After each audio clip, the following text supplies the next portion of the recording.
Hey, True Believers. Chris Mack coming at you today with Wildcats World's End number 3. This was an actually really entertaining read. From what I understand and what I read up on, is this series does not follow anything from the original Image comics. This was kind of like a line relaunch for most of the Wildstorm imprint titles when it went to DC. This kicked off in a series called, what was it? The Number of the Beast miniseries, where the world gets wiped out. And so here, the team is having to cope with a post-apocalyptic wasteland. So when I started reading that, I was like, what? So it was a really cool idea, and it kind of reminds me of the Spawn Wildcat series that we're currently going through. But here, forget what you know about the original Wildcats, because, yeah.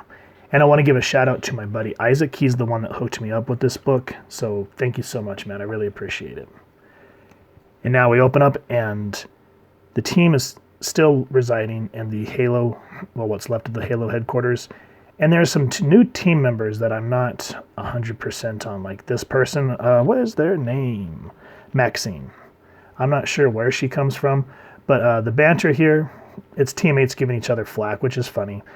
But one thing that really kind of threw me off right at the beginning is how lanky the characters look. So this is Spartan, which in this relaunch, he no longer goes by Spartan. I believe his alias, it's either Joseph Marlowe or Jacob Marlowe. I can't remember if he took Jacob's name or Joseph Marlowe to kind of continue the name. And then his heroic name, his superhero name is Hadrian. As we're in Image, his real name was Hadrian and his hero name was Spartan. So that was kind of an interesting flip-flop there. And then just look at how lanky Warblade is. He looks more like a hillbilly. Like he kind of reminds me of Doc from World War Z. So I'm used to him being buff. That's how I'm used to Jim Lee drawing him. But that was the 90s, so you have to kind of go with it. But just, he looks really odd like that. Just kind of the more lanky style. I miss when he was kind of more beefy. Now, another thing I do want to throw out here that is they always talk about the MERV, their ship. It's called the Multi-Purpose Intercept Reconnaissance Vehicle. So the MERV. I never knew what that stood for. So that might be a future trivia question. So make sure you're taking notes.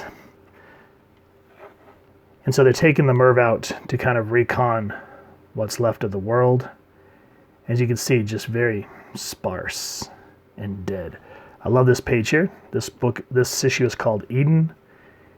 And even though there's not a whole lot of detail, you can tell just by the color palette how empty and desolate the world has become. And I believe this is Maxine talking. She goes, gotta say, guys, I've seen better views. Now, this book was written by Christos Gage, which I really enjoy his volume 2 of Superior Spider-Man. If you haven't read it, check it out. The first 5 issues are really, really good. The art is Neil Goog. I think that's how you say his name. Colors, Carrie Strachan. Letters, Wes Abbott. Assistant editor, Christy Quinn. Editor, Ben Abernathy. Covered by George and Strachan. Wildcats was created by Brandon Lee and Brandon Choi. So I appreciate that they threw that in there. But what they discover, the team, is right here in the midst of Nevada. They find this garden, and so they're like, I'm pretty sure that's new. So I like the color juxtaposition here, where dead, desolate, hot, nothing, vibrant, life. That's a very cool panel. So they report back, and you can kind of see some of the team members that you recognize. So you see Hadrian, or Spartan, I'm calling him Spartan, and then Warblade, Zealot. And they've got a very much older looking Grifter. So, but again, look at Grifter. We're kind of used to him being more beefy. These really lanky looks just do not work for me. And the other person here that is hard to distinguish, but that's Pris, aka Voodoo. And you also find out here that Pris and Spartan actually have a relationship. And the back and forth they have right here is actually really interesting, because she's talking about how with this happening, with this mission of going to check out this fruitful environment. She's like, you sounded like your normal self, you know, the leader. And I like how Spartan says, when there's a clear goal, it's easy to slip back into my role. But I'm not my old self, Pris. And then right here she goes, I know it's confusing for you, but those were all roles, outer shells. Inside, in your soul, you're still the man I care for very much. So this kind of is interesting to me because in the cartoon, Pris and Maul seem to kind of have something going on. So in here, now that they have a relationship, it's sort of like, okay. Now when they land in this Eden, there's people living here. And this guy goes, that's nice. So it's stopping us from killing you and taking your ship. And then everyone walks out and it's kind of like, oh. And the costume designs are interesting. I always like to see what type of post-apocalyptic style they're going to have. Again, not used to a lanky warblade that just really is off-putting. But at least Maul looks big and in charge, though I'm not used to the blonde hair. That's kind of a throw-off.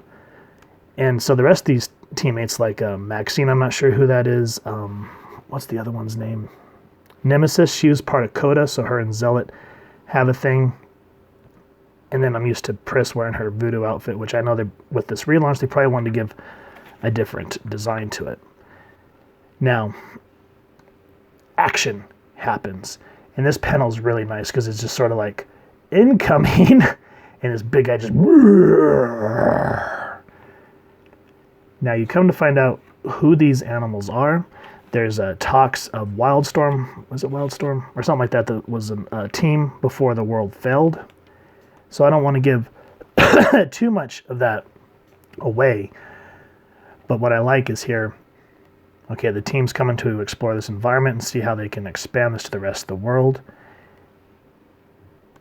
And even though this team is fighting, you know, Pris says, don't hurt them. They're just defending their territory, which a lot of people tend to forget that, you know, like especially like with when bears come into certain suburban areas, you gotta remember that we're impeding on their territory.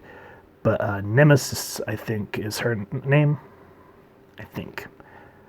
Or I can't remember. The names elude me when I start to review for whatever reason. But I like how she goes, hey, we're all endangered now, Pris. So it's kind of a catch-22 where we need to invade to find resources, but you also won't want to upset the balance and lose what's available. And so you come to find out this character, I don't want to give away who it is. He was part of an original Image Comics team that kind of was part of this relaunch. But the thing that happens here is him and Grifter kind of start to butt heads because they start to realize who one another are. And then this is where you're kind of left off in a sense. I don't want to spoil everything. I don't want to take it. I want to put it out of context so you guys have to come back and read the book. But this is how you get a comic book going. You're just like, wait, what? And it makes you want to continue reading. You know, it kind of wants to goad you on to get the next issue, which I have and cannot wait to review. So this was kind of a quick review. You know, there wasn't like a whole lot of in-depth thought like some books can be, or like reading kind of like a Claremont or a 90s X-Men book where there's dialogue, but when you read it, it kind of makes you think. This was very fast-paced, which is okay. When you go through a book like this and you're like, wow, that was quick, that meant that you had fun with it. And I did. I actually had a blast with this comic book. And it's an interesting way to see what can happen to the Wildcats when their mission failed to protect the Earth from the Daemonites and all that stuff. So if you guys have enjoyed this comic book, please first and foremost support your local comic shop and see if you can pick up a copy.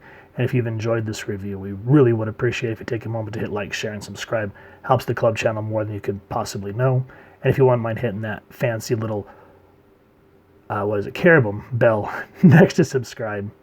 That way, as we continue to upload content, you guys will get notified and come to the channel. And we love to talk with y'all down in the comments below or on our social media pages, which I'll make sure to leave the links down in the description below.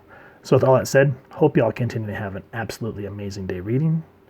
Thank you so much for stopping by, and happy hunting, true believers.